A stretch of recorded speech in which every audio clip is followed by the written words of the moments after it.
প্রিয় দর্শক, আপনাদের স্বাগত জানাচ্ছি মোহনা ডিজিটালে। সাথে আছি আমি এম নিজামুদ্দিন মজুমদার সজীব। আমি এই মুহূর্তে আছি ছাগলনাইয়া উপজেলার ঘোপাল এবং শুভপুরের যে সংযোগ সড়ক, ঘোপাল ইউনিয়নের পশ্চিম ঘোপালে দাঁড়িয়ে আছি। এই সড়কটির নাম হচ্ছে ক্যাপ্টেন বদিউল আলম সড়ক এবং এই সড়কটির একটি মুক্তিযুদ্ধের স্মৃতি বিজড়িত রয়েছে। সেটি হচ্ছে যে মহান মুক্তিযুদ্ধে 1971 সালে সে মহান মুক্তিযুদ্ধে এখানকার স্থানীয় জয়পুরে যার বাড়ি শুভপুর ইউনিয়নের, তিনি হচ্ছেন ক্যাপ্টেন বদিউল আলম সড়ক এবং তার নাম অনুসারেই এখানে এই সড়কটির নাম করা হয়েছে ক্যাপ্টেন বদিউল আলম সড়ক। আরেকটি বিষয় জানিয়ে রাখি, এই সড়কটির দৈর্ঘ্য হচ্ছে প্রায় 5 কিলোমিটার এবং এই সড়ক শুভপুর এবং ঘোপালের সংযোগ সড়ক হিসেবেই পরিচিত এবং এই বিশেষ করে এই সড়ক দিয়ে কিন্তু ঘোপাল, জয়পুর, দুর্গাপুর সহ এখানকার স্থানীয় কয়েকটি গ্রামের সাথে সংযোগ। আর এই সড়কটি কিন্তু 6 থেকে 7 বছর পূর্বে মেরামত করা হলেও দীর্ঘদিন এই সড়কটির সংস্কার না করায় বিভিন্ন স্থানে কিন্তু খানাখন্দ সহ বিভিন্ন ঝুঁকিপূর্ণ স্থান রয়েছে, যার ফলশ্রুতিতে ইতিমধ্যে কিন্তু বিভিন্ন স্থানে কিন্তু দুর্ঘটনার ঘটারও আমরা খবর পেয়েছি। এছাড়া আমরা দেখেছি এই সড়কের পাশে কিন্তু বিভিন্ন স্থানে পুকুর, ডোবা থাকার কারণে কিন্তু সড়কটি বিলীনের পথে রয়েছে। এখানকার স্থানীয়রা আমাদেরকে যেটি জানিয়েছেন যে দীর্ঘদিন এই সড়কটির সংস্কার হচ্ছে না এবং এখানকার স্থানীয়রা কিন্তু এখানকার যারা জনপ্রতিনিধি রয়েছেন, ইউনিয়ন পরিষদ চেয়ারম্যান বা স্থানীয় জনপ্রতিনিধি সহ যারা রাজনৈতিক ব্যক্তিবর্গ রয়েছেন তাদেরকে একাধিকবার বলার পরেও কিন্তু আজও কোনো এটির সুরাহা হচ্ছে না। দর্শক, আরেকটি বিষয় জানিয়ে রাখি, এই সড়কটি কিন্তু 1971 সালে যখন মুক্তিযুদ্ধ হয়েছিল তখন কিন্তু এই সড়কটি গোপনীয় সড়ক হিসেবে পরিচিত ছিল। কারণ হচ্ছে যখন বিভিন্ন দিকে যুদ্ধ হচ্ছিল তখন এই সড়ক দিয়ে রসদ, বিভিন্ন অস্ত্র সহ বিভিন্ন কিছু কিন্তু এই সড়ক দিয়ে সরবরাহ করা হয়েছিল, যার পরিপ্রেক্ষিতে কিন্তু এখানকার যিনি জয়পুর গ্রামে যার বাড়ি শুভপুরের সেই ক্যাপ্টেন বদিউল আলম, ওনার নেতৃত্বে কিন্তু এখানে যুদ্ধ হয়েছিল এবং তার নাম অনুসারে এই সড়কটির নাম করা হয়েছে ক্যাপ্টেন বদিউল আলম সড়ক।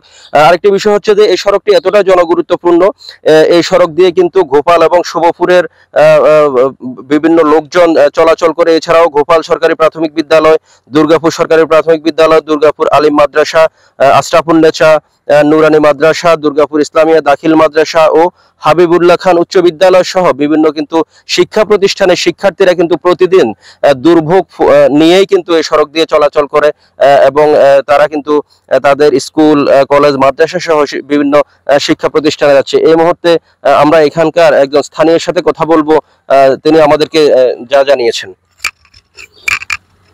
বিসমিল্লাহির রহমানির রহিম। ধন্যবাদ মোহনা টিভি এবং মোহনা টিভির প্রতিবেদক নিজামুদ্দিন মজুমদার সাহেব আপনাকে। আমাদের এই ক্যাপ্টেন বদিউল আলম সড়ক এই মুহূর্তে খুব জরাজীর্ণ অবস্থার ভিতরে আছে। আমরা কিছুদিন আগে প্রাকৃতিক দুর্যোগের কারণে এই সড়কটি একেবারে চলাচলের অনুপযুক্ত হয়ে যাওয়ার পরে আমি বিভিন্ন জনপ্রতিনিধি সহ বিভিন্ন ব্যক্তিবর্গকে জানিয়েছি। অনেকেই আশ্বাস দিয়েছেন যে এটি দ্রুত সংস্কার হবে। আসলে আমরা এটা সংস্কার চাচ্ছি না, আমরা এটা পুনর্নির্মাণ চাচ্ছি। এই কারণে যে এটার আশপাশে অনেক পুকুর আছে, জলাশয় আছে, নালা নর্দমা আছে। এজন্য উপযুক্তভাবে যদি গাইড ওয়াল নির্মাণ করে এই সড়কটিকে পুনর্নির্মাণ করা হয় তাহলে এই রাস্তা দিয়ে যে সমস্ত স্কুল, কলেজ, মাদ্রাসা, চাকরিজীবী, শ্রমজীবী মানুষ, গ্রামের সাধারণ মানুষ আসা যাওয়া করে তাদের খুবই ভালো হবে। এবং এটা অত্যন্ত গুরুত্বপূর্ণ সড়ক। শুভপুর থেকে আপনার ছাগলনাইয়া সিএমসি সড়ক পর্যন্ত এটার দৈর্ঘ্য। এখানে আমরা মনে করতেছি যে গণপ্রজাতন্ত্রী বাংলাদেশ সরকার তার যে উন্নয়নমূলক কর্মকাণ্ড বিভিন্ন জায়গায় পরিচালনা করতেছেন তার ধারাবাহিকতায় আমাদের বর্তমান মাননীয় সংসদ জনাব আলাউদ্দিন আহমেদ চৌধুরী নাসিম সাহেব এবং বর্তমান উপজেলা নবনির্বাচিত চেয়ারম্যান জনাব মিজানুর রহমান মজুমদার সাহেব যদি এটির প্রতি সুদৃষ্টি দেন এবং ওনারা যদি সহযোগিতা করেন তাহলে এই রাস্তাটা অতি দ্রুত হবে। এবং দ্রুত হওয়ার জন্য আমরা প্রকৌশল মানে স্থানীয় প্রকৌশল অধিদপ্তরে যারা আছেন, ছাগলনাইয়া উপজেলা বা ফেনী জেলার প্রকৌশলী যারা আছেন, প্রকৌশল অধিদপ্তর যারা আছেন, এলজিডি আমরা যেটাকে বলি, ওনারা যদি একটু সদয় দৃষ্টি দেন এবং সদয়ভাবে এটা অবগত হন তাহলে আমাদের রাস্তাটা হয়ে যায় এবং জনগণ দীর্ঘ দুর্ভোগ থেকে মুক্তি পায় বলে আমি মনে করি। আমাদের এই সড়কটা আমাদের মাননীয় নেতা যিনি এমপি উনি দেখবেন, এই রাস্তাটা খুব গুরুত্বপূর্ণ।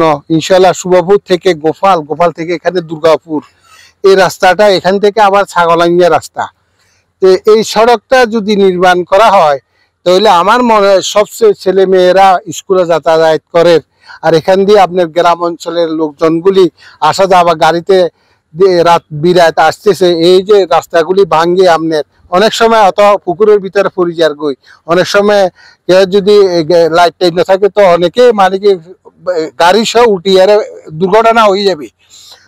তার জন্য আমি মনে করি আমাদের প্রতিনিধি যিনি মাননীয় এমপি, যারা নেতা আছেন প্রতিনিধি, তারা ইনশাআল্লাহ দেখবেন। ইনশাআল্লাহ আমি মনে করি এইভাবে দেশের জন্য বা রাস্তাঘাটের জন্য জনগণের জন্য যদি ভালো কিছু করে ইনশাআল্লাহ আমরা মনে করি যে এরা করবেন, ইনশাআল্লাহ দেখবেন, একটু দৃষ্টি দেখবেন। প্রিয় দর্শক, সেটি হচ্ছে যে আপনারা শুনছিলেন যে এখানকার স্থানীয় যারা বাসিন্দা তারা যেটি চাচ্ছেন যে দীর্ঘদিনের পুরনো, বিশেষ করে মুক্তিযুদ্ধের সেই স্মৃতি বিজড়িত ক্যাপ্টেন বদিউল আলম সড়কটি যেন ভালোভাবে পুনর্নির্মাণের মাধ্যমে আবার যেন সেই ব্যবহারের উপযোগী করে দেওয়া হয়। এতে করে এখানকার যারা কোমলমতি শিক্ষার্থী রয়েছে এবং স্থানীয় জনসাধারণ রয়েছে তারা আবার পুনরায় সেই স্মৃতি বিজড়িত সড়কটি সুন্দরভাবে ব্যবহার করবে এবং ঝুঁকি মুক্তভাবে তারা তাদের এই সড়কটি ব্যবহার করবে, এটাই তাদের প্রত্যাশা। প্রিয় দর্শক, এই ছিল সর্বশেষ।